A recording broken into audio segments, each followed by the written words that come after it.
Vamos así mismo a mirar. Capítulo 4. Dice así, de Hechos 23 al 26. Dice, y puestos en libertad vinieron a los suyos y contaron todo lo que los principales sacerdotes y los ancianos le habían dicho. Y ellos, habiéndolo oído, alzaron unánimes la voz de Dios, la voz a Dios, y dijeron, Soberano Señor, tú eres el Dios que hiciste el cielo y la tierra, el mar y todo lo que en ellos hay, que por boca de David tu siervo dijiste, ¿por qué se amotinan las gentes y los pueblos piensan cosas vanas? Se reunieron los reyes de la tierra y los príncipes se juntaron en uno contra el Señor y contra su Cristo. Así que podemos ver aquí mismo, ¿verdad? Que ha ganado esta lectura, ha ganado un ímpetu por los siglos y por fin va a ser como un crescendo ascendente y potente de lo que se espera así mismo en el futuro. Este segundo salmo se puede ver también. eh, Podríamos mirarlo de esta manera, ¿verdad? Que cuál programa de televisión, si hay una cámara en la tierra y hay uno en el cielo, ¿verdad? Es como literalmente poder ver el entender, ¿verdad? Lo que se ve en este momento en comparación a lo que se ve desde el cielo. Hablando del hombre rebelde, vemos que versículo 1 al 3, imagínense hermanos si lo viéramos como un programa de televisión, versículo 1 al 3, la cámara en la tierra sale proyectando la gente y los reyes enfureciéndose contra Dios y contra Cristo, ¿verdad? Eso es lo primero que vemos aquí en estos tres versículos. Vamos a leer los primeros tres para entenderlo un poquito mejor. Dice, ¿por qué se amotinan la gente y los pueblos piensan cosas vanas? Se levantarán los reyes de la tierra y príncipes consultarán unidos contra Jehová y contra su ungido, diciendo, rómpanos sus ligaduras y echemos de nosotros sus cuerdas.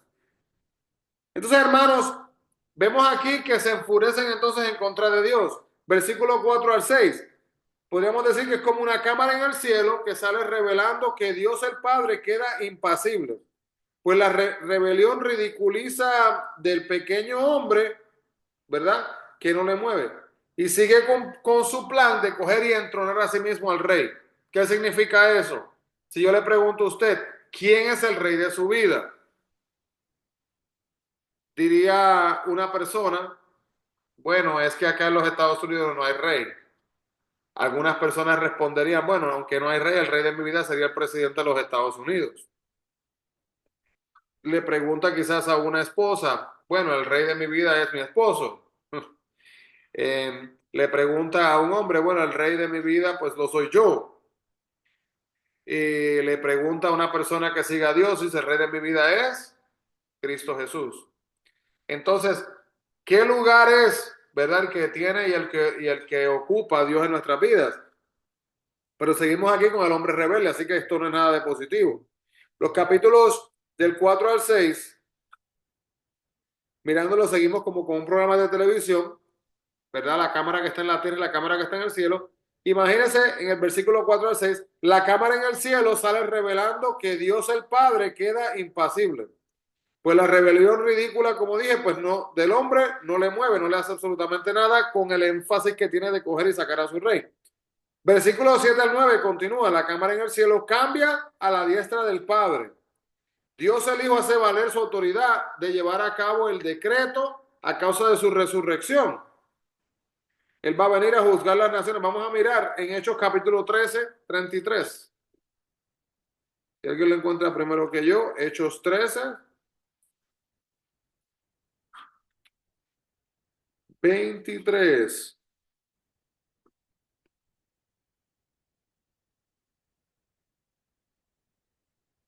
Hechos 13, 23 dice así. De la descendencia de este y conforme a la promesa, Dios levantó a Jesús por Salvador de Israel. Ese es el 23, era el 33, disculpe. No, está malo. Sí, leí el 23 en vez del... Yo lo tengo. Dice, la cual Dios ha cumplido a los hijos de ellos, a nosotros, resucitando a Jesús, como está escrito también en el Salmo segundo. Mi hijo eres tú, y yo te he engendrado hoy. Uy. Entonces, am, mirando ese versículo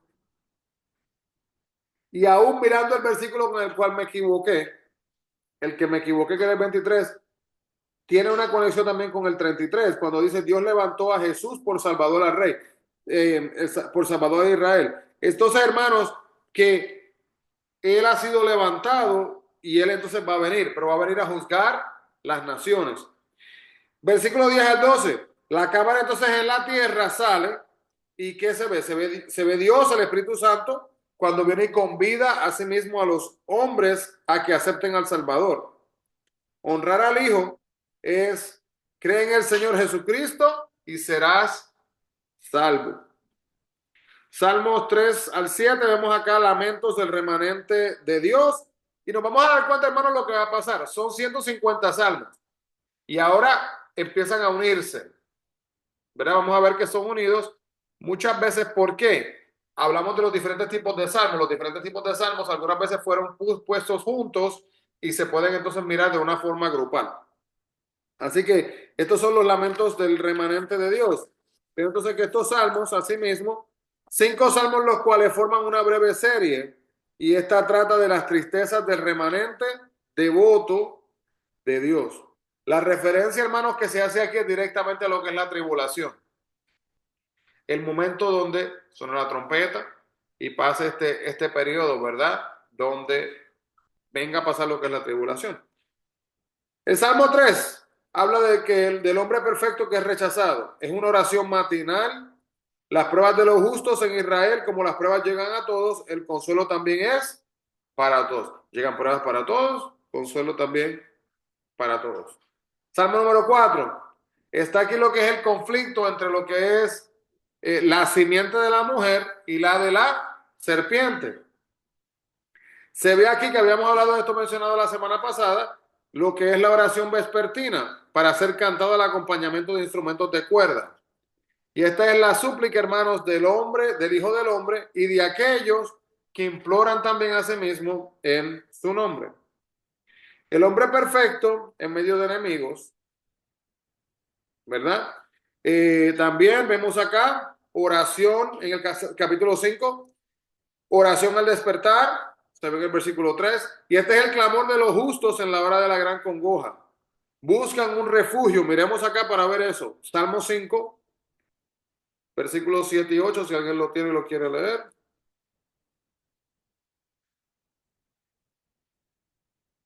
Salmo número 5, versículos 7 y 8.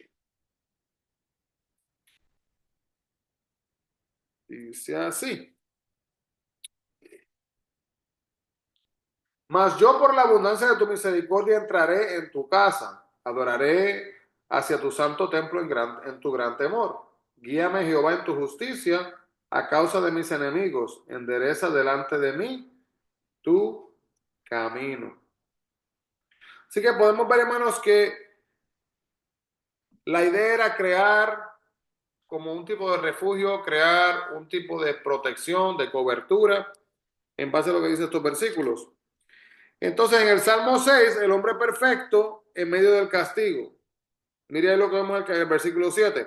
Oscuridad, angustia y muerte. El primero de los 7 salmos penitenciales. Las pruebas causan un espíritu quebrantado. Y la súplica, hermanos, de David es que Dios le juzgue en misericordia y no en ira.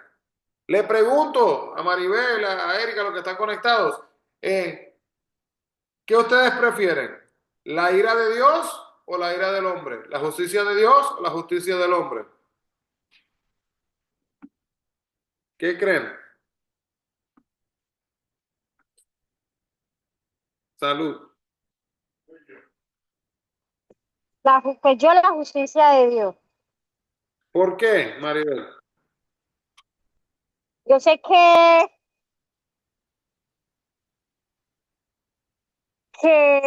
le digo, en el momento si es hablamos de justicia y castigo, ¿no? Sí. Yo sé que me va a ir súper mal, pero prefiero la de él, la realidad, pues porque pienso que él es el único que tiene el poder, como también tiene el... Ay. como también tiene la misericordia de perdonarnos y todo, entonces prefiero la justicia y el castigo de Dios, que sea pues Ah, no sé, es mi pensamiento. ok, gracias por compartir. Erika, ¿quiere añadir algo?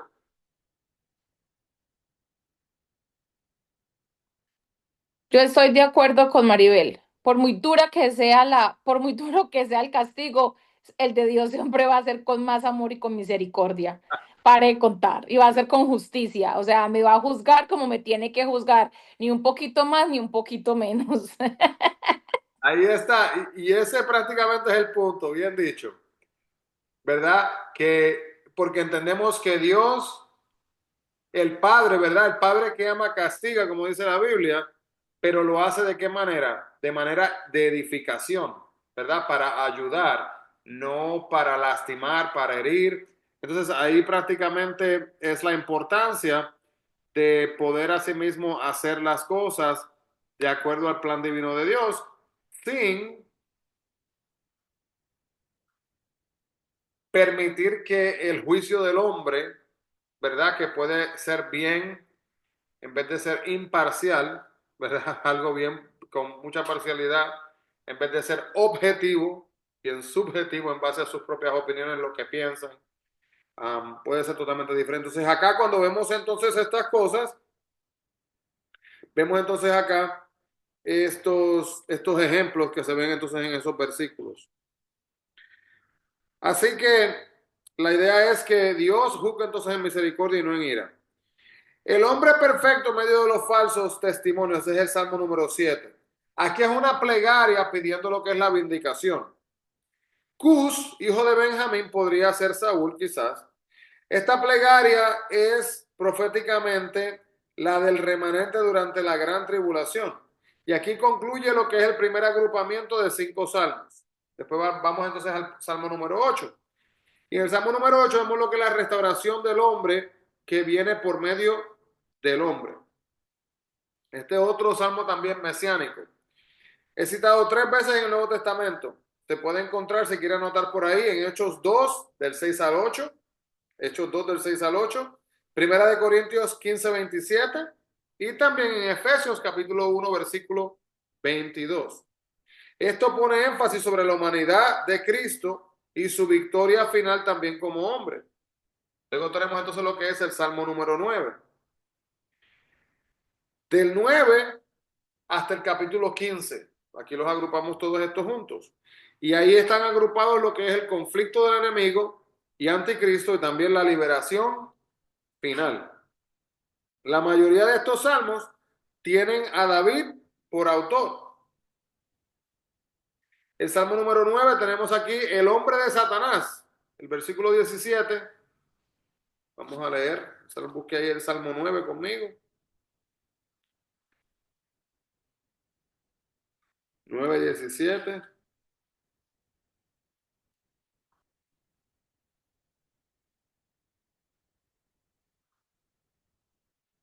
Versículo 17 del capítulo 9 dice así: los malos serán trasladados al Seol, todas las gentes que se olvidan de Dios. Sí que depende de la traducción, ¿verdad? Si usted busca lo que es la palabra original, vemos que se muestra lo que es la palabra Mutlaben, que es un título que significa muerte del hijo y podría referirse a la muerte de Goliat, como mira en el capítulo 17 de Primera de Samuel, desde el 4 al 51, cuando habla de David y Goliat. Las notas de Scofield sugieren que se refiere a la muerte del hijo de David por Betsabé. Y hermanos, esta explicación, sí, Erika, adelante.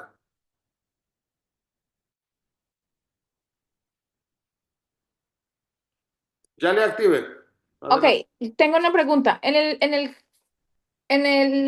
Al final del Salmo 9 hay una palabra que dice Selah. ¿Qué significa?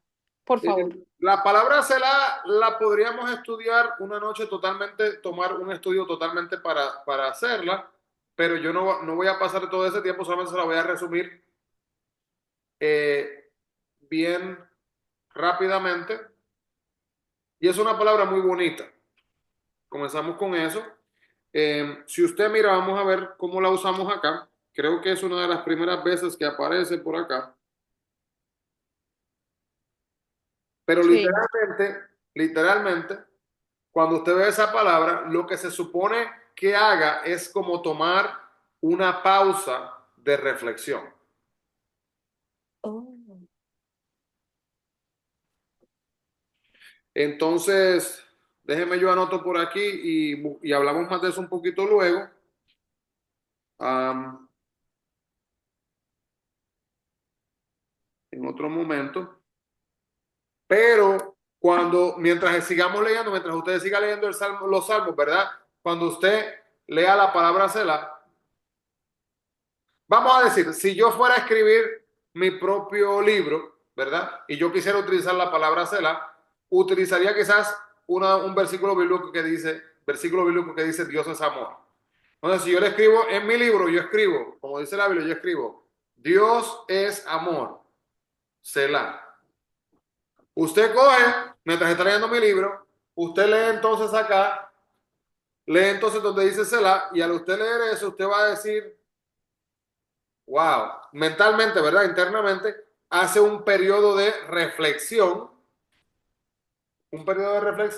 le bendiga, y de meditación de lo que dice la palabra en ese momento. Así que podríamos decir vamos a decirlo así, una reflexión, meditación profunda e interna de lo que está explicando la palabra de Dios. Así que en base a eso, cuando ve esa palabra, hermanos, algunas veces la gente la lee y sigue caminando como si nada. ¿Verdad? No debemos de mirar esa palabra, hacerla así como si nada y seguir caminando como si nada. No, usted la ve y párese ¿verdad? Y medite. No sé si a usted le ha pasado esto alguna vez en su vida. Si nunca le ha pasado, hermanos, le urjo a que tome tiempo para estudiar la palabra de Dios. Um, si usted mira la palabra de Dios y se pone a leer, por ejemplo, alguna cita en específico, cuando empiece a leer la cita, lo que termina pasando es lo siguiente, que usted empieza a leer, por ejemplo, recuerdo un mensaje que me viene a la mente que se me quedó bien vivo. Y fue un mensaje de un pastor que predicó un mensaje del Salmo 23, pero mire el mensaje completo. Se basó en la primera parte del versículo. Jehová es mi pastor. Ese fue el mensaje. No llegó el resto del salmo, no lo tocó. Se quedó con Jehová mi pastor. Y hermano, bien impactante, ahí podríamos decir nuevamente, como le dije, si yo escribiera mi libro, escribo, Jehová es mi pastor, Selah. Piense, medite, ¿qué significa eso? Y al meditar uno se va a poner, wow, qué pensamiento profundo. Y lo que le quería decir era, ¿verdad? Que si a usted le ha pasado que usted se pone a leer la Biblia y al leer una sección, como que hay que cerrarla para hacer una reflexión interna y poder internalizar. Y es como, a mí me ha pasado, hermano, yo como que me rehúso a continuar leyendo. Porque si sigo leyendo voy a perder la gran bendición de ese momento y de esa enseñanza que acabo de recibir.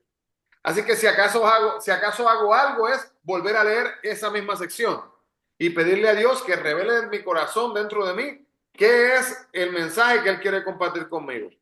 Así que vio Erika lo que me hizo. Ya le dije que era una respuesta bastante compleja, pero ya nos fuimos por allá. Es bien importante que no miremos esa palabra como un nada. Yo no sabía. No, y esa es la cosa. Muchas personas leen esa palabra como si fuera un nada. No le dan énfasis, no le dan atención.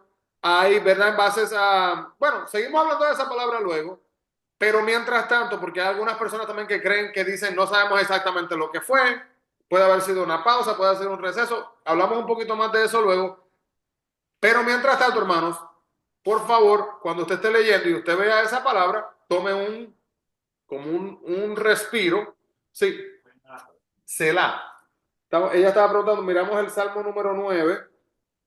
Después del Salmo, versículo 20, termina con la palabra Selah. Y la cosa es que la palabra Selah aparece un montón de veces más. S-E-L-A-H. El Salmo 9. Versículo 20. No, 20. Después del 20, ahí termina con la palabra Selah. Termina, dice, conozcan de las naciones que no son sino hombres, y luego dice Selah. Pero me dice Salmo 9, versículo 20, ¿verdad? Sí, después a lo último del Salmo. Oh, Selah, correcto. Selah, sí. ¿Eso significa? Todo lo que acaba de repetir. Perdón. Desde que usted entró, desde que entró, todo lo que yo dije es eso. Prácticamente, y es lo que estaba explicando, que pasamos un poquito más de tiempo luego hablando de esa palabra, pero prácticamente es tomar un momento de reflexión interna y meditar en esa palabra. En Puerto Rico hay una frase común que decimos es leer como el papagayo. No sé si los de sus países dicen algo así, pero literalmente es como el loro, hablar y hablar y hablar y hablar y hablar sin significado. En este caso no, estamos leyendo el Salmo, vamos a meditar, a hacer una reflexión, a verdaderamente profundizar ese mensaje y que ese mensaje no nos pase por nuestras cabezas. Todo eso significa eso. Es prácticamente, literalmente podría verlo como esa palabra, como literalmente reflexionar. Pero cuando Eric hizo la pregunta, mi primera respuesta fue que podríamos tener un estudio completo sobre esa palabra. Porque, ¿verdad? Están las creencias de algunas personas que piensan que quizás no sabemos exactamente lo que significa, pero cuando lo estamos viendo, literalmente es lo que parece ser, ¿verdad? Es eso, que es una reflexión de meditación. Sí, sí.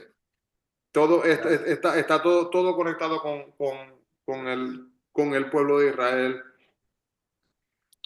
Bien. Buena pregunta. Entonces, seguimos acá. Nos quedamos acá en el Salmo 9, terminando con el Salmo 9. Entonces, en el Salmo 9, mira el tiempo de angustia para Jacob y la liberación de Dios del gigante, el hombre del pecado. Ahí se refiere al versículo 8, 9 y el versículo 13 también. Vamos al capítulo número 10. Vemos el hombre de Satanás. ¿Y qué es eso del hombre de Satanás? Pues el hombre de Satanás, el hombre de la tierra, es identificado estrechamente con el Salmo 9. Y mire aquí, hermanos, esto curioso. El malo se describe en arrogancia, el versículo 2. Se jacta, el versículo 3. No hay Dios, el versículo 4. Autosuficiente, versículo 6. Maldición y vejación, versículo 7. Pecado con impunidad, versículo 11. Ningún juicio en el futuro. Perdón, esto es del Salmo 9, ¿no? Sí. Entonces lo que estoy diciendo, Santiago, es cuando usted escucha que, por ejemplo, vamos a mirar el primero que dije. No, el 10. Ya está, brincamos al 10. Oh, gracias. Estamos en el 10. Pero, por ejemplo, acabo de decir yo el Salmo 10, dije el número 2, versículo 2, se jacta, dice el versículo 2. Con arrogancia el malo persigue al pobre. Será atrapado en los artificios que ha ideado. Entonces, la idea, lo que yo estoy compartiendo es un resumen de lo que dice el Salmo, bastante resumido, para que podamos así entender la esencia de lo que es, ¿verdad? El Salmo, no importa cuán largo sea.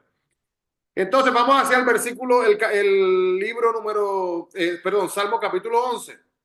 El Salmo capítulo 11 prácticamente en esencia lo que nos muestra son las pruebas de los justos. Y eso lo podemos ver en el capítulo 11, versículo 5, donde dice lo siguiente. Jehová prueba al justo, pero al malo y al que ama la violencia, su alma lo aborrece. Así que ahí el Salmo 11 se enfoca en lo que son las pruebas de los justos. La prueba de los justos. Entonces, Salmo 12. Los justos en medio de la impiedad, de la gran tribulación. En eso es que se enfoca el Salmo 12. El Salmo 13. La situación apremiante de David en Primera de Samuel, capítulo 26, versículo 20. Refleja la situación apremiante del pueblo de Dios en la gran tribulación, versículo 1 al 3, del capítulo 13. Entonces, hermano, mire.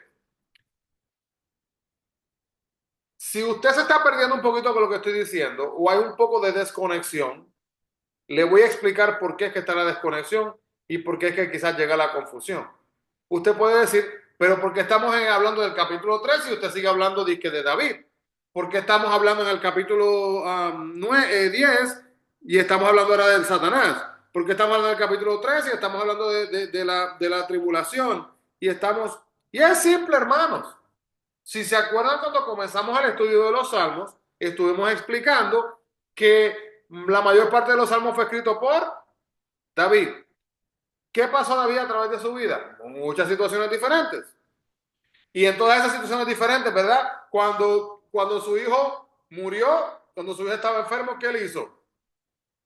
Él escribió, él se expresó. Y algunos de esos salmos están acá escritos. Entonces, a nosotros mirar, este salmo en particular que estamos mirando, en el Salmo 13, es cuando la situación apremiante de David, la situación apremiante del pueblo de Dios en la gran tribulación. Así que hay una conexión en algunos momentos que es una conexión tipo doble. Si se acuerdan lo que hemos hablado anteriormente, no digo que esto necesariamente sea una profecía, pero que hay salmos mesiánicos. ¿Alguien se acuerda? ¿Me puede decir lo que era un salmo mesiánico si se acuerdan?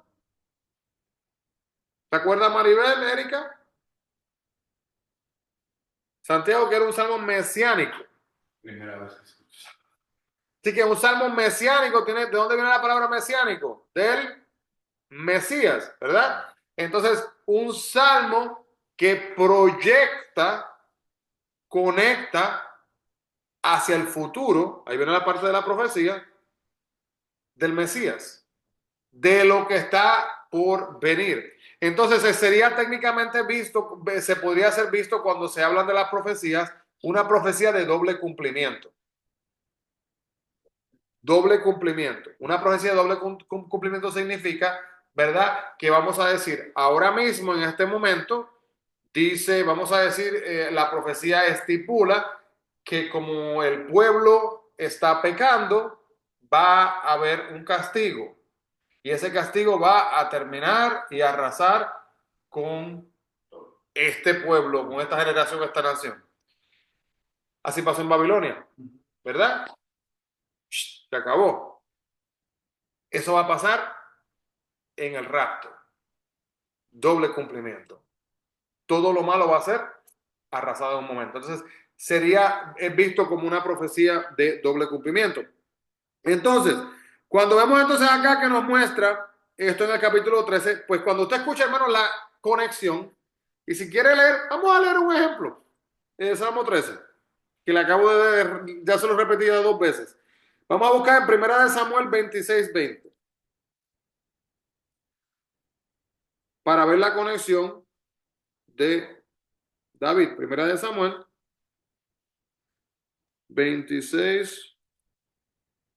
Si alguien lo encuentra primero que yo, con toda libertad. Y se me trabó aquí la página. 26:20 dice así.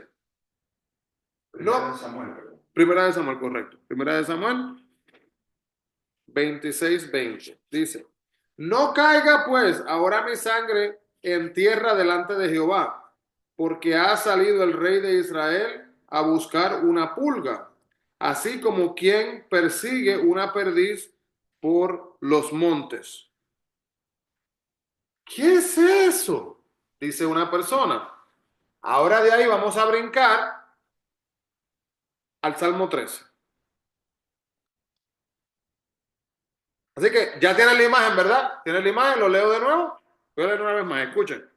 Mantengan, hermano, mire, algunas veces entender la Biblia, algunas veces es un poquito, uno se puede perder un poquito, pero si hacemos una imagen, una ilustración mental, no nos perdemos. Voy a leerlo de nuevo, mira acá. 20 me dijo, ¿no? Sí, 1 Samuel 26:20. Dice, lo voy a leer una vez más. No caiga pues ahora mi sangre en tierra delante de Jehová. Así que imagínense, hermanos, que la sangre no vaya a caer, ¿verdad? En la tierra delante de Jehová. Porque ha salido el rey de Israel a buscar una pulga. El rey de Israel se fue a buscar una pulga. Hermano, medite, piense. Imagínense el rey de Israel por todos lados buscando una pulguita. ¿Cómo va a encontrar una pulga? Vamos, ¿verdad? Usamos el sentido común acá. Y dice al final, así como quien persigue una perdiz por los montes, ir a buscar a un ave que estaba volando y donde nosotros no podemos volar. Así que ¿cómo vamos a alcanzar nosotros esa ave que verdad? Al leer eso, vamos ahora a mirar el capítulo 13. Se lo voy a leer rapidito de Salmos para que veamos la conexión.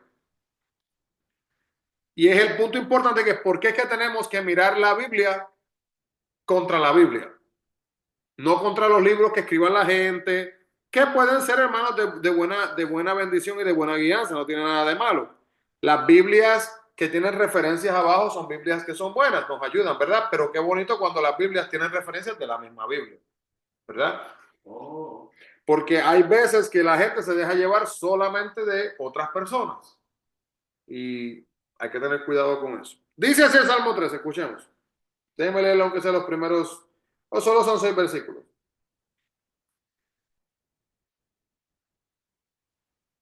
Escuchen y mediten en la persona buscando la pulga. La conexión, ¿ok? Escuchen. Está ahí el rey buscando la pulga. Mire. ¿Hasta cuándo, Jehová, me olvidarás para siempre? ¿Hasta cuándo esconderás tu rostro de mí? ¿Hasta cuándo pondré consejos en mi alma, con tristezas en mi corazón cada día? ¿Hasta cuándo será enaltecido mi enemigo sobre mí? Mira, respóndeme, Jehová, Dios mío, alumbra mis ojos para que no duerma de muerte. Ahí están el versículo 1 al versículo 3, que se refiere y hace una conexión con lo que es la gran tribulación. Seguimos con el versículo 4. Para que no diga mi enemigo, lo vencí. Mis enemigos se alegrarán si yo resbalara. Mas yo en tu misericordia he confiado. Mi corazón se alegrará en tu salvación. Cantaré a Jehová porque me ha hecho bien. Así que es bien interesante, hermanos, meternos un poquito en la mente de David. Porque nos metemos en la mente de David y ¿qué empieza? ¿Cómo empieza David? Igual como empezaríamos muchos de nosotros. Empieza David haciéndole preguntas a Dios. ¿Lo ha hecho usted? Un montón de veces dice Santiago, ¿verdad? Creo que todos aquí lo hemos hecho de alguna manera u otra. Que le hacemos 26 preguntas a Dios. Pero mire qué bonito cómo termina. Cantaré a Jehová porque me ha hecho bien.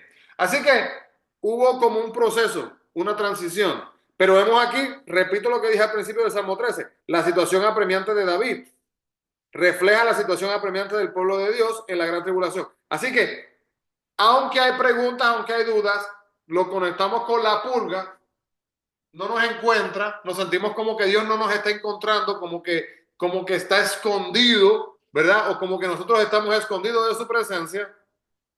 Pero finalmente llegamos al punto final del versículo 6, cuando podemos decir, cantaré a Jehová porque me ha hecho bien. Entonces, así es, hermanos, que podemos ver que muchos de los salmos están conectados con situaciones específicas de la vida de David. Seguimos con el capítulo 14 del Salmo. El capítulo 14 del Salmo habla sobre la depravación de los hombres en los postreros días, el ateísmo, el versículo 1, inmundos y rebeldes, el versículo 3, y el pedir salvación, el versículo 7. Hermano, le quiero tomar un momentito para explicarle esto rapidito. Bueno, antes de explicarle, déjenme si ustedes me cuentan. ¿Alguien me puede decir a mí qué es un ateo?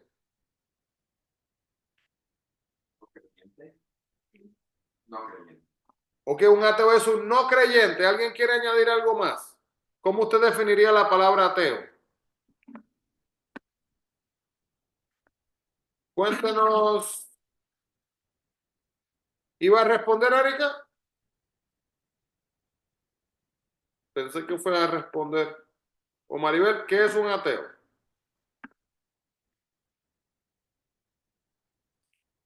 Así Son que, personas que dicen que no tienen ninguna religión, que no creen en un Dios. ¿ok? Así Sí. que una persona que no tiene religión, que no cree en ningún Dios. ¿Ok? Muchas gracias. Entonces vamos a ver, le voy a dar, hermano, mi definición de un ateo. Un ateo real tiene que ser una persona muy inteligente. Y no inteligente en el sentido de que sea, ¿verdad? Que, wow, mire eso, no. Es que tiene que ser una persona que haya sido estudiada. ¿Por qué?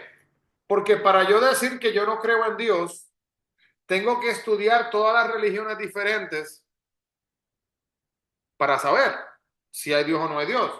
Es como la gente que dice, yo no como vegetales, pero me gusta el brócoli.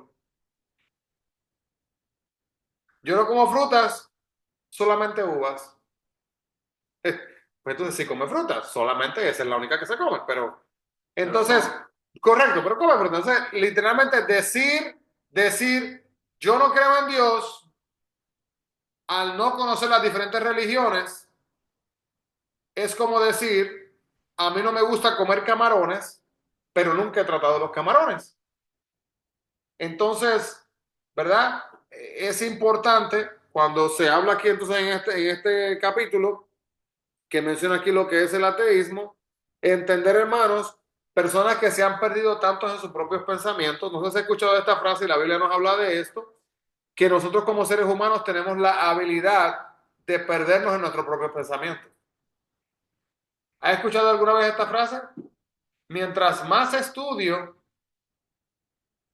más perdido me siento. ¿Has escuchado esa frase? Mientras más estudio, más perdido. ¿Y cómo que se va a sentir perdido si está estudiando? Debe de sentirse, ¿verdad? Que está aumentando el conocimiento, más conocimiento, ¿verdad? Más encontrado, ¿sí? En vez de estar perdido, ahora más encontrado, por decir. Pero, ¿por qué será? Iba a decir. Una opinión no basa en mi experiencia. Sabe que en mi experiencia, no te lo digo porque mi esposo y yo venimos de una ciudad que es campo, bastante campo y lastimosamente en muchas escuelas. Hay bastante ignorancia, pero no porque ellos lo quieran hacer, sino por la escasez de la educación que hay, ¿no? Y alrededor de todo eso sí he conocido un par de personas que son ateos, pero es porque no han tenido una Biblia o no. ¿Sí me explico? Es decir, si yo he escuchado que fulano de tal habla de Dios, otro me habla perdón, de Jesucristo, pero no tienen nada en concreto, ¿no? Decir, ¿sabes qué? No, todavía no creo por eso y por eso. Entonces, de esa forma yo me he tocado con personas que...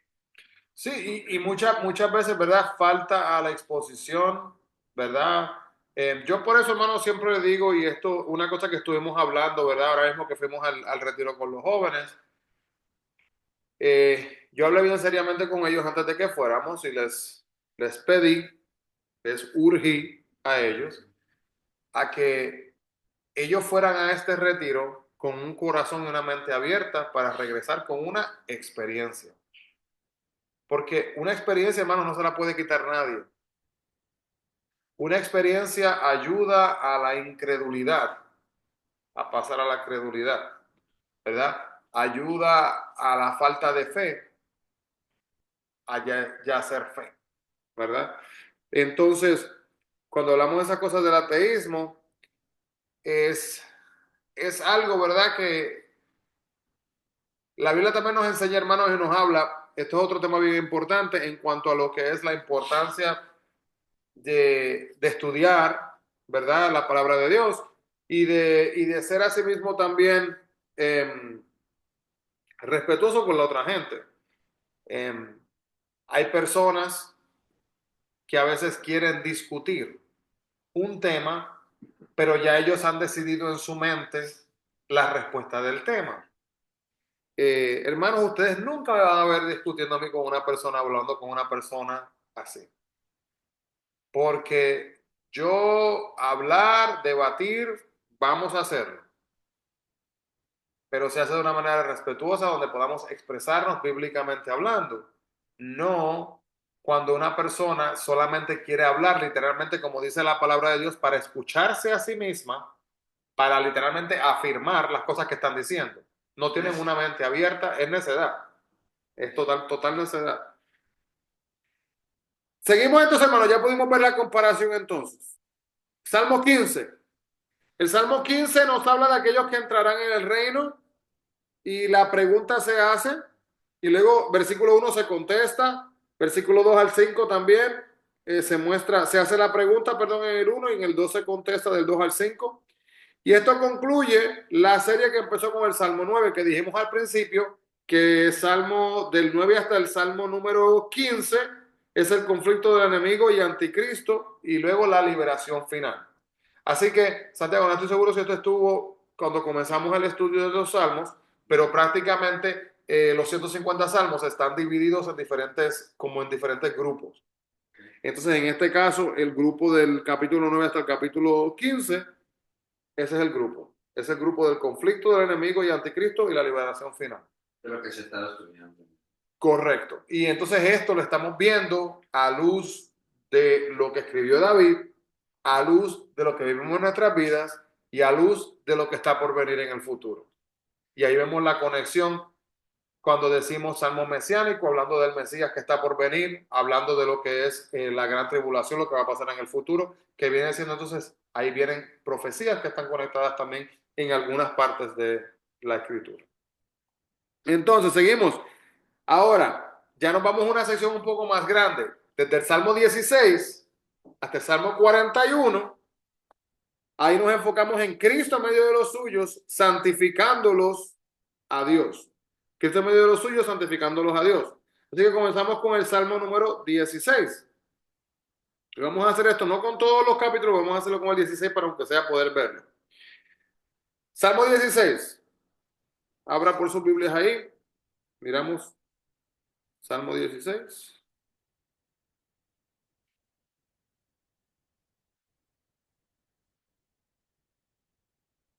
Y yo no sé usted, hermanos, a algunas personas no les gusta mirar la historia. A mí sí, porque veo la importancia de ella en entender la escritura. Algunos me han escuchado decir esto, lo voy a repetir para aquellos que nunca me han escuchado decirlo. Si usted busca uno de mis capítulos favoritos de la Biblia, esto es un poquito raro, es el primer capítulo de Mateo para mí. El primer capítulo de Mateo, Mateo capítulo 1, habla de la genealogía de Jesucristo. La primera vez que yo leí ese libro, ese capítulo, yo no entendía ni papa. Porque lo que empieces a decir, mire, por ejemplo, léelo rápido, dice, voy a leer algunos versículos para que entienda por qué es que yo no entendía ni papa, yo era jovencito. Libro de la genealogía de Jesucristo, hijo de David, hijo de Abraham. Y aquí comienza la fiesta. Abraham engendró a Isaac, Isaac a Jacob, y a Jacob a Judá y a sus hermanos. Judá engendró a Tamar, y de Tamar a Fares y a Sara. Fares Esrom, y Esrom a Aram. Aram engendró a Aminadab, Aminadab a Nazón, y Nazón a Salmón. Salmón engendró a Rahab. Dice, pero ¿cómo que va a ser eso en su...? Sí. Yo creo que una vez quise intentar estudiar la Biblia con alguien que sabía, y cuando ella me dijo eso, ya no quiero ganas de estudiar. Porque Ese capítulo. no, lo que usted está leyendo, yo me lo quedaba viendo y yo decía, ¿qué me está hablando este señor? Y me fui, o sea, no, ni como, usted por lo menos dice, papá, yo no sabía ni dónde estaba parado. Ya me acordé, gracias. Pero ahí está el punto, Santiago. Este es el punto. El punto es lo que me pasó a mí la primera vez que la leí. Y quizás la segunda y la tercera y la cuarta. Pero ¿sabes lo que pasó? Que yo traté, y este punto creo que le va a ayudar a sentirse liberado de no sentirse mal. Yo traté de correr sin haber gateado con ese capítulo. Ese capítulo es el maratón. Literalmente, ese capítulo es un maratón. Ese capítulo es prácticamente un resumen desde Génesis prácticamente hasta no sé ni qué libro decirle. Pero abarca bastante. No, es que esa es la cosa. Abarca desde Génesis, abarca hasta el nacimiento de Jesús. Así que miremos, estamos hablando desde el principio. Entonces, ese es el maratón. Porque al usted mirarlo y entender eso, oh, ya entiendo por qué, quizás no lo entendí, porque estamos hablando que no es solamente usted decir, yo leí de Génesis hasta los Nuevos Testamentos y ya voy a entender. No, no es solamente leer y entender. Mire, hermano, ¿sabe lo que yo hago a veces? Como adulto, como pastor. Yo agarro mi Biblia, de caricaturas. Yo como adulto, como persona que ha estudiado en el Instituto Bíblico, como persona, y ahí tengo uno de esos en español. Yo lo agarro de vez en cuando y me pongo a leerlo. ¿Por qué? Porque como ser humano se nos olvidan las cosas en cuanto a ciertos puntos específicos. Entonces, para mí, es sumamente importante para que yo pueda entender y disfrutar del maratón de Mateo capítulo 1, entender los nombres de cada persona. Y mire lo que pasa, Santiago, y aquí va a ver la complejidad del capítulo 1. Cada vez que y yo leí como 3 versículos nada más, cada vez que yo dije un nombre, es una historia. Entonces, la razón de no entenderlo es porque si yo sigo leyendo, usted sí va a entender algunos. Vamos a regresar para poner esto en perspectiva. Regresamos a Mateo 1. Vamos a seguir leyendo algunos más. Sí. Cuando comienza a hablar de Pero mire acá, los primeros quizás no se conocen, pero mire el versículo 5. Salmón engendró a Rahab. A Rahab quizás se acuerda, ¿verdad? Sí. Rahab que lanzó la cuerda, ¿verdad? Rahab, ahí estamos hablando de Rahab. A Boz, nos acordamos quizás de Boz. Boz engendró de Ruth a Obed, quizás nos acordamos de Obed. Y Obed a Isaí. Y aquí nos acordamos quizás de Isaí, pero ya vamos por el versículo 5. Así que hemos pasado un montón de historias, un montón de personas que están ahí conectadas.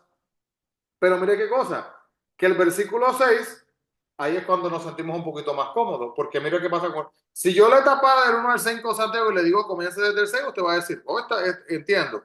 Mire el versículo 6 lo que dice. Isaí, que usted conoce Isaí, el papá de David, engendró al rey David. El rey David engendró a Salomón, de la que fue mujer de Urías. Salomón engendró a Roboam. Y entonces empieza a hablar de los hijos de Salomón. Pero ahí usted, tranquilo, entendemos esa parte todos, porque conocemos, porque como es de importancia en nuestras mentes, el rey David, todo lo que hizo, ¿verdad? Los salmos y todo esto, pues entendemos esa parte bien. Salomón, nos acordamos que pidió sabiduría, entendemos. Pero es el punto que mire rapidito, menciona el versículo 6, engendró a Salomón, el versículo 7, Salomón engendró. Y ya no se vuelve a decir entonces Salomón de nuevo prácticamente.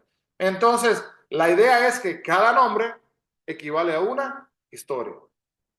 Si usted entiende cada historia, va a entender que lo que usted acaba de leer en ese capítulo es increíble. Para poder ir a través, acá, hasta el versículo 17, donde dice lo siguiente. De manera que todas las generaciones desde Abraham, Génesis,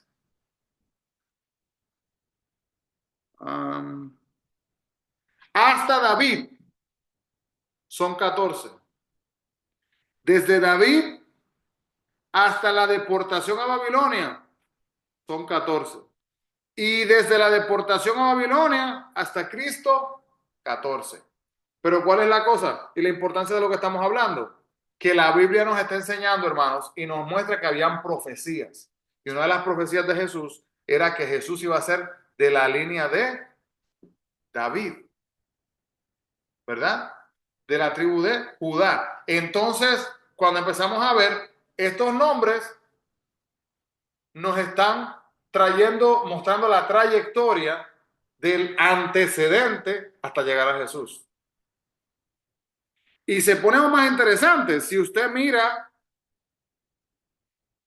si miramos acá, vamos a leer un poquito más de ese, porque esto nos ayuda, ¿verdad?, a mirar y a entender un poco de lo que es la profecía, de los salmos mesiánicos.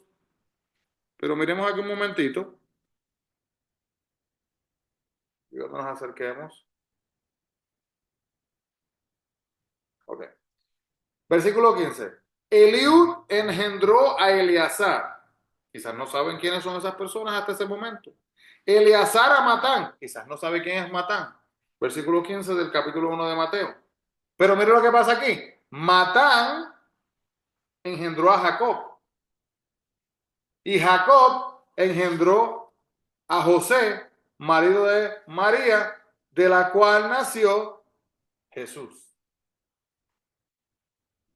Entonces ahí podemos ver toda la conexión de la trayectoria, ¿verdad? De lo que es asimismo entonces Jesús. Así que hermanos, si usted se pone a mirar la palabra, estudiarla de esa manera, usted no va a poder leer la Biblia en un año, ni la va a poder leer en dos. Se va a tardar mucho más tiempo porque literalmente va a estudiar para entender el contexto, todas las cosas que están en conexión. Así que cuando dice diferentes nombres de diferentes personas, menciona Ra, menciona Isaí, quiénes fueron, de dónde salieron, qué conexión tiene con la historia de Jesús, qué es lo que está pasando. Entonces, al ver eso, vemos entonces acá que el Salmo 16, cuando dice la resurrección del Mesías, mire el versículo 8 al 11 del capítulo 16 de Salmo, dice así: a Jehová puesto siempre delante de mí, porque está a mi diestra, no seré conmovido. Se alegró por tanto mi corazón y se gozó mi alma. Mi carne también reposará confiadamente, porque no dejarás mi alma en el Seol, ni permitirás que tu santo vea corrupción. Me mostrarás la senda de la vida, en tu presencia hay plenitud de gozo, delicias a tu diestra para siempre. Hermanos, la resurrección del Mesías nos muestra que la esperanza que acaba de compartir David en ese salmo. Y ahí podemos ver la conexión. Luego también, si usted desea, los que están anotando, tomando apuntes, en Hechos 2 del 25 al 31 podemos ver más de esto. También el capítulo Hebreos, perdón, 2:13. Vemos también que en el Salmo 16 se menciona la vida de Cristo en el versículo 8 y también asimismo la muerte de Cristo, también de igual manera en el versículo 9, la resurrección de Cristo en el versículo 10. Vamos a leer esos dos para ver la conexión. Salmo 16, 9 y 10 dice así, que lo leí. Se alegró por tanto mi corazón y se gozó mi alma, mi carne también reposará confiadamente, ¿verdad? Confiadamente, ¿por qué? En la muerte de Cristo. ¿Por qué tengo confianza en la muerte de Cristo, hermanos? Porque la muerte de Cristo la muerte de Cristo, ¿verdad? No significa que su vida acabó. La muerte de Cristo, literalmente para nosotros fue el comienzo de la esperanza de la redención, ¿verdad? Una de las partes favoritas, no sé cuántos han visto la película de la Pasión de Cristo. Mi parte favorita de esa película, no sé si sabrán cuál es, es la parte más corta de la película. Creo que son 45 segundos al final de la película. Y es cuando de repente Jesús muere en la cruz y de repente se ve como que como si fuera casi, creo que es una lágrima del cielo, como que cae algo así. Y se ve que casi mismo viene y es como un viento que viene y casi atraviesa hacia abajo hasta el Seol y baja hasta el Seol y de repente se muestra el diablo, representación, que dice ¡no! Y luego viene la paz. Muchas personas ven eso y no proyectan o no entienden lo que está sucediendo. Vemos este salmo y literalmente, hermano, la resurrección del Mesías, la muerte de Cristo. Luego mire el próximo versículo.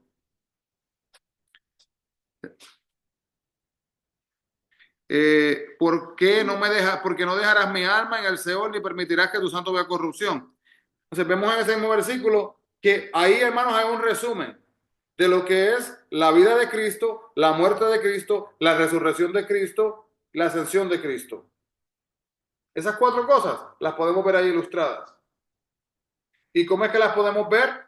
Las podemos ver, hermanos, en el ejemplo que le acabo de dar de la película. Al final, cuando viene y baja, y esa queja del diablo es lo que muestra la palabra, que literalmente, simbólicamente fue lo que quiso hacer la película, fue mostrar que el Espíritu de Dios Jesús bajó al infierno y sacó la llave de la vida. le quitó el control al diablo. Es como una representación simbólica lo que se quiso hacer en esa película, ¿verdad? Ya que entendemos, no nos gusta decir esto, pero hermanos, el diablo Yo no sabía que tenía una cara. simbólicamente, No, claro, o sea, pero no sabía que simbólicamente. Y simbólicamente también, y esto que le voy a decir un poquito revolucionario, pero simbólicamente también, cuando Dios dice que Él nos recogerá con sus brazos de amor, ¿verdad? Que nos mira, ¿verdad? Dios tiene brazos así como los de nosotros. Dios camina conmigo, Dios camina así también con mis piernas como camino yo. Dios es espíritu. Entonces, si nos ponemos verdaderamente a profundizar, ahí está simbólicamente y fuimos creados a la imagen y semejanza de Dios, ¿verdad? Pero prácticamente lo que hace es que nos da una imagen para que nosotros podamos entender en nuestro entendimiento finito, ¿verdad? Porque tenemos límites en nuestro entendimiento. En esencia, que Él va a estar con nosotros. En esencia, que nos va a recoger cuando estemos en necesidad. Pero si nosotros nos podemos literalmente, hermanos, a meditar y a pensar, las manos limitan, ¿verdad? Entonces, si Dios tiene manos tal como las mías, solamente puede estar aquí conmigo. Entonces, entender, ¿verdad? Que Dios en su grandeza es omnipotente. Estos brazos limitan. Dios en su omnipotencia tiene mucho más. Por eso es que aún, ¿verdad? Cuando el mismo Moisés vio, Moisés quería ver a Jesús, ¿verdad? A Dios. Y literalmente cuando Moisés bajó del monte, eh, él no fue ni que lo vio, aunque dice la Biblia, ¿verdad? Que literalmente, hermanos, Moisés fue prácticamente la persona que habló cara a cara con Dios, pero decir cara a cara no significa que la cara de Dios estaba aquí y ahí está la cara de Moisés mirándolo, porque literalmente no se puede y nuestra limitación humana, ¿verdad? No permitiría que eso sucediera. Entonces, esa imagen, ¿verdad? Que fue mostrada así mismo en la película, eh, en esencia eso es lo que estaba tratando de mostrar. Por eso es que literalmente se ve que se cae así desde el cielo y viene entonces así mismo también hacia la parte O sea, lo que de cae abajo. es que Lana. Si recuerdo en la película, si recuerdo, creo que fue como una lágrima o fue como un viento, no recuerdo exactamente lo que cayó, pero la idea es Eso es lo que estaba. que atravesó, que atravesó. Am, entonces, eh, pero prácticamente, en esencia, eso es lo que, vamos a ver, si buscamos aquí en la Biblia, vamos a mirar rapidito para poder ver. Apocalipsis capítulo 1, vamos a ver un momentito.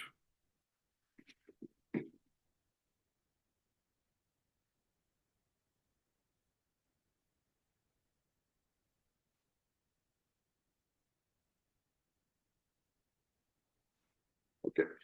Apocalipsis, vamos a comenzar con el 17. Apocalipsis 1:17 dice, cuando le vi, caí como muerto a sus pies, y él puso su diestra sobre mí diciéndome, no temas, soy el primero y el último, y el que vivo, y estuve muerto, mas he aquí yo vivo por los siglos de los siglos, amén, y tengo las llaves de la muerte y del Hades. Ahí está en el 18. Del capítulo 1 de Apocalipsis, versículo 18. En esencia, repito, hermano, simbólicamente, no estamos diciendo que hay una puerta y que Dios tiene que meter esa llave para abrirla, porque Dios es Dios, ¿verdad? Pero hay que entender, hermanos, mire, lo voy a decir de esta manera. Si yo voy a un país que usted no conoce, ni yo tampoco, si yo viajo a África Y en África a mí me dan a comer una fruta que yo nunca había visto, nunca había escuchado. ¿Cómo yo la voy a describir? Yo la voy a describir utilizando imágenes que todas las personas acá en los Estados Unidos van a entender. ¿Y qué diría yo? La fruta tenía un sabor como de fresas conectadas con durazno y un poco de manzana, como una combinación, quizás algo así.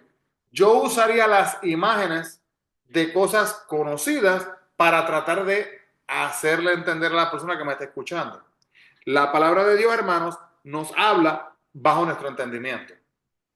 No sé si sabían esto, pero cuando el cohete fue enviado, la primera vez que el cohete fue enviado al espacio, no recuerdo si fue sí, creo que fue el primer cohete. Tenían problemas, ¿verdad? De cómo hacer que subiera y que se mantuviera. Hermanos, y si ustedes ponen a mirar la Biblia, literalmente la Biblia científicamente tenía la respuesta de cómo hacer que ese cohete se fuera para allá. Científicamente explica, pero le explica con el lenguaje del tiempo y lo que se puede entender en el lenguaje del tiempo. Y todas estas cosas, hermanos, hay que entenderlas y mirarlas en la luz de la palabra de Dios para entender las limitaciones del ser humano.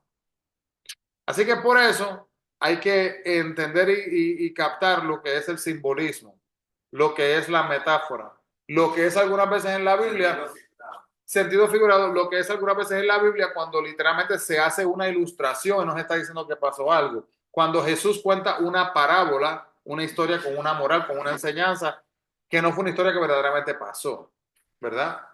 Pero hay otras que sí pasaron. Entonces ahí podemos ver la diferencia entre Jonás, que fue tragado por un gran pez y estuvo dentro del estómago, ¿verdad? Del gran pez. Y viene entonces la ciencia, se mete a estudiar y la ciencia dice que sí es posible que eso pase. Pero hay que entender, hermano, que no hace falta que la ciencia pruebe eso, ¿no? Porque cuando una cosa es un milagro, significa que es un milagro. Ese es el punto. Entonces, nos quedamos acá. Capítulo 17. La oración de David, cuando Saúl entonces acosa su vida y se queda en peligro, también describe al Mesías cuando él estaba en peligro. Así que ve la conexión. Si recuerdan, hermano, David está huyendo del rey porque el rey está tratando de matarlo. Y aunque el rey está tratando de matarlo, su vida está en peligro. Cuando describe entonces al Mesías, el Salmo 17, cuando el Mesías también estaba en peligro, ¿verdad? De que la gente le quería así mismo hacer daño. Pero es bien interesante, hermanos, cuando hacemos ese contraste y comparamos entonces lo que es, por ejemplo, la vida de José y la vida de Jesús, la vida de Adán y la vida de Jesús, porque hay una cosa que yo detestaba cuando era niño hacer en la escuela y luego que pude honestamente entenderla, es una cosa que me gusta hacer mucho, es comparación y contraste. Cuando yo era niño, como que no entendía la diferencia de las dos cosas, de hacer ambas cosas, ¿verdad? Y cuando uno hace una comparación, ¿verdad? Hace similaridades y contrastes, diferencias, y poder, hermano, literalmente ver cómo en una historia bíblica del Antiguo Testamento podemos ver literalmente una conexión directa con Jesús. Dijimos esto hace unas semanas atrás, y creo que ya terminamos con esto, que cuando Adán y Eva pecaron, si se acuerdan, la semana pasada dijimos eso, cuando Adán y Eva pecaron, se dieron cuenta que estaban desnudos y ellos agarraron hojas y trataron de cubrirse con las hojas, ¿verdad? Pero luego, cuando hablaron con Dios, cuando Dios vino y le llamó a Adán ¿verdad? Y reconocieron lo que había pasado, Dios usó pieles para vestirlos. ¿verdad? La piel de un animal. Para obtener una piel, ¿qué hay que hacer con el animal? Hay que matarlo. Y al matarlo, se derrama ¿qué? Sangre. Y la sangre derramada por el Cordero de Dios, Jesucristo, en la cruz, fue la que cubrió nuestros pecados. Comparación, contraste. Una conexión totalmente directa, literalmente de lo que dice la Biblia, que uno lee la historia rápido y no ve que en el libro de Génesis, si usted se da cuenta, hermanos, la Biblia comienza con Génesis. Al principio de la historia de la Biblia, al principio de la creación, hubo pecado. Inmediatamente que hubo pecado, el pecado expuso la vulnerabilidad y la sensibilidad de un ser humano que le iba a llevar a la muerte. Y en ese momento Dios, aunque les sacó del jardín del Edén, les cubrió. Y en ese momento literalmente llegó la esperanza del perdón venidero del futuro. Y así, hermanos, es que tenemos que estudiar la Biblia. Tenemos que estudiar la Biblia conectando una parte con otra, una parte con otra. Y así entonces, Santiago, ¿sabes lo que va a pasar? Que cuando lleguemos entonces al libro de Mateo y leamos Mateo capítulo 1, vamos a sentirnos más conectados y entendidos de, wow, ¿cómo es posible que Dios utilizó? Y les voy a dejar aquí, el que no sepa esto, se va a quedar un poquito preocupados con deseo de más información. ¿Cómo es posible que Dios usó una prostituta para que de esa misma semilla, simiente, naciera Jesús? Porque usted se pone a mirar y ahí se menciona Ra. Ella era una ramera. Así es presentada, ¿verdad? Entonces usted pone a ver y cómo es posible. Y es una cosa interesante, hermanos, ver literalmente como a pesar del ser humano, Dios obró para suplir la necesidad de cada uno de nosotros. Entonces, hermanos, cuando usted mira la Biblia así, como que se hace más interesante. Porque ahí uno puede mirar las historias y decir, oh, wow, como qué cosa curiosa conectar esto con esto. Por eso es como le digo, que yo de vez en cuando me pongo a leer la Biblia de los niños también. Porque a uno se le puede olvidar los nombres y ahí nos desconectamos. Sí, Pero, ¿sabe? Es muy buena la comparación que tiene sobre la Biblia con iluminaciones. Yo uso un canal que se llama Bible Project, sí, Proyecto La Biblia. es muy bueno. Ese sale en el estudio que nosotros hacemos en inglés, Bible Study Together. Ellos ponen videos ahí. Buenísimo, para mí es. Y da muchas imágenes, muchas ilustraciones que ayudan a entender. Comics. Ajá, con las caricaturas, ¿verdad? Y ayudan a entender mucho. Bueno, hermano, vamos a seguir morar y entramos a la casa. Hermano Dios, te damos gracias, Padre, por esta oportunidad de estar aquí reunidos, de estudiar tu palabra. Te agradecemos, Señor, por este tiempo de reflexión, de meditación. Te pedimos, Padre, de igual manera que podamos asimismo continuar desarrollando, Señor, y teniendo más hambre de tu palabra. Ayúdanos a poder diariamente depender de ti y que este conocimiento, Señor, podamos aplicarlo a nuestras vidas diariamente. Te agradecemos, Padre, por lo que has hecho, lo que haces y lo que harás. Háblanos diariamente, Señor, y guíanos en el estudio y crecimiento de tu palabra. En el nombre de Jesús. Amén. Y amén. Así que Dios les bendiga a todos los que están en línea. Bendiciones. Nos veremos entonces luego. Bendiciones. Dios les bendiga.